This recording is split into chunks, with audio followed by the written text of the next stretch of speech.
एक लड़की थी, संजना। बहुत ही खूबसूरत।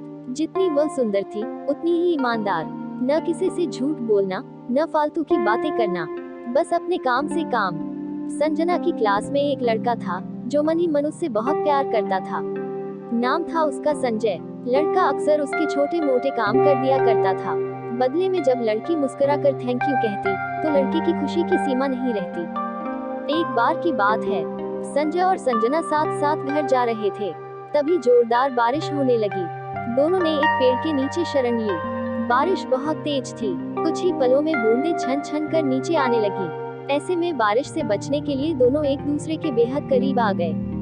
संजना को इतने करीब पाकर संजय अपने जज्बातों पर काबू न रख सका। उसकी संजना को प्रजोश कर दिया। संजना भी मन ही मन संजय को बेहद पसंद करती थी, इसलिए वह भी राजी हो गई। और इस तरह दोनों का प्यार परवान चढ़ने लगा। एक बार की बात है, संजना उसी पेड़ ने नीचे संजय का इंतजार कर रही थी। संजय बहुत देर से आया। उसे देखकर संजना नाराज होती हुई बोली, तुम इतनी देर से क्यों आए? मेरी तो जान ही निकल गई थी।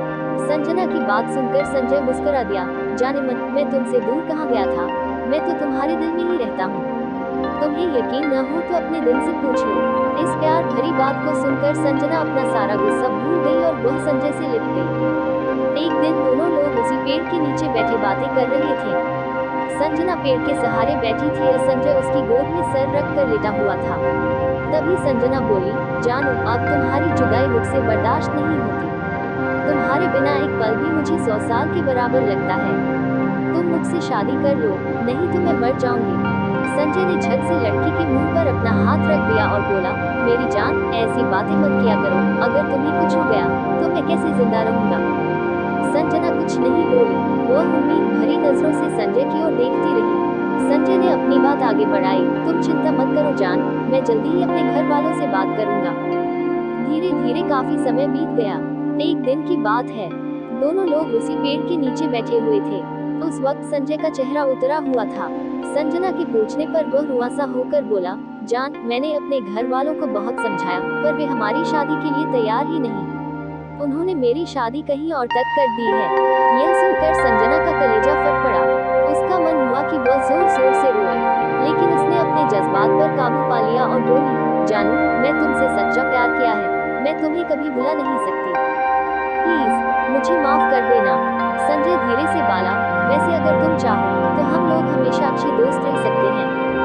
संजना यह सुनकर जार जार रोने लगी। संजय ने उसे बहुत समझाया, पर संजना चाहकर भी अपने आप पर काबू नहीं कर पाए और वह रोते हुए अपने घर को चली गई। देखते ही देखते संजय की शादी का दिन आ गया। उसे यकीन था कि उसकी शादी में संजना जरूर आएगी, पर ऐसा नहीं हुआ।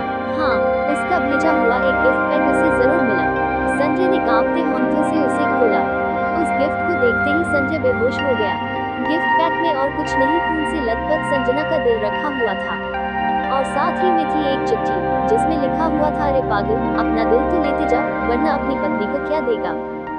दोस्तों, किसी के लिए मोहब्बत टाइम पास होती है और किसी के लिए जिंदगी से बढ़कर।